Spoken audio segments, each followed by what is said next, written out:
Sorry we're a little late on this one, everyone, but I do want to open with addressing what to me took the relatability out of this arc. It happened this episode. It was very short, but it was very important. And that is when we see Kai and crew get the whole box they get to sit in to watch the finals. Now some of you may be saying this whole concept of a card game tournament in this giant arena, hundreds of thousands of people from all over the world look like they're here to watch what probably is an hour and a half long match. Some of you may be saying that is stupid, that is ridiculous, but no. The real thing that broke my immersion came when Goki and crew walked into the room and said, "We get to be third place too." No! No! That is not how that works. One of you guys is fourth place because of tiebreakers. And then when you get your music, "Oh, good job, you made fourth place, but too fucking bad, someone else had a better record." You sit there and you watch and you look at those people with that better record and you think to yourself, "Oh, well, if I had just not been grade locked, or if I wasn't facing that one random 12-year-old who got the freaking double crit on me." No, that's what you feel. You sit there and you look and you wait. You wait, and then it comes, and then it's your turn to make them lose from tiebreakers. You hear that, Jerry? You hear that? I digress. Anyways, so this week we got the climactic final battle of Team Aichi and people because their decks don't matter versus Team Ren and people and their decks don't matter. I'm gonna be kind of honest here. I kind of wish we had 10 more episodes as opposed to 4 or 5, and we could have watched this whole thing. I would have loved that filler episode where Demon Guy fights Dog Boy. That is hilarious. There is way too many sexual fetishes going on between those two characters.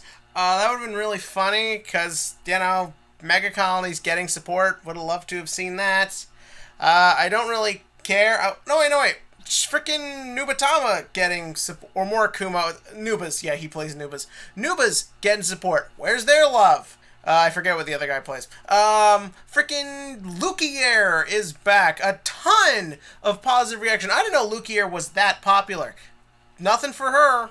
Frickin' Tsukuyomi! Misaki's entire original character arc is tied to Tsukuyomi, and she was super popular. That was a tier 1 deck. Even here where our format was all messed up because we got the golds and the Narukami early, it was still a very powerful deck over here. Gets a 3-second cameo?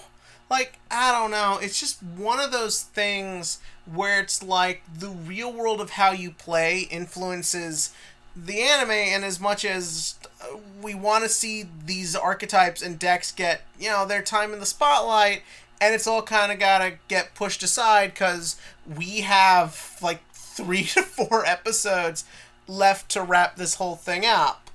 So yeah, that just kind of leaves me a little longing. Maybe once we're not in manga territory anymore with the Shin prequel, we can maybe get just a little more variety, get to see different clans at play, but the Shin prequel is only 6 months long theoretically, so I don't know. Anyways, on to actual content of the episode, not just my wishes. I like the opening quite a bit. I like seeing everyone together. I like just that little stupid joke that Demon Guy talks in his sleep. I don't know, stuff like that always appeals to me. Just the little eccentricities a character can have. I like that when they all go out and they run into Korin, which is obviously the sort of big non-Vanguard related thing of the episode. And that scene was really nice because it was extremely simple. I half expected they'd run into her and they'd all drop in headaches or something over the top. But, no, it's just kind of this little thing, and the score sells it. I don't care about this show's obsession with its moon analogy, but I care about a good score that conveys the whole scene. When they first run into Korin, the song starts off with this sort of, alien, something's not quite right note. The Vanguard score in V-Series has had this very big problem of having very good tracks, but them all sounding very samey after a while, as well as being overused. But I don't think we've heard this one before.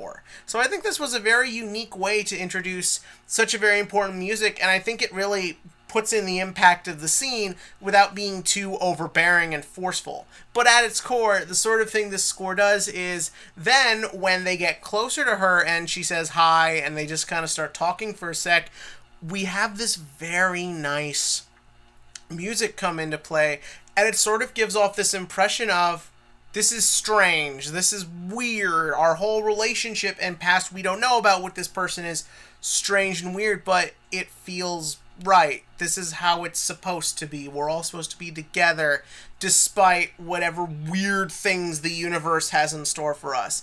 It's a very nice, quiet little scene, and I quite appreciated it. But then we move on to the next bit, which is Aichi having his dream or memory. This probably really happened. The big sort of aha line is when he's like, I remember Korin. That was corny, but what the hell. I think it fits in this more realistic take of how the Vanguard universe works. It's not like in the original series where Takuto's like, boom, your memories are back. No, this is much more, you kind of go at it at your own pace. You kind of get chunks here and there, and you just kind of, you get more as you put the pieces back together. And obviously, people's different power levels kind of fit in here. Obviously, that would fit in a more realistic universe where everyone is a bit different. So, like Aichi, who has psyqualia and therefore has an advanced brain, or whatever you want to call it, can therefore access memories of Korin, so he can sort of bypass what's happened to all of them, at least a little bit more than everyone else. Whereas with Ren, and I thought this was kind of interesting, Ren, who has a more developed sense of psyqualia, it almost seems like he's getting more of stronger vibes. Like, everyone in the show has this feeling something is wrong, but Ren has already been able to interpret it and put the pieces together to mean something. And that something to him seems to mean that something almost really bad happened and was prevented.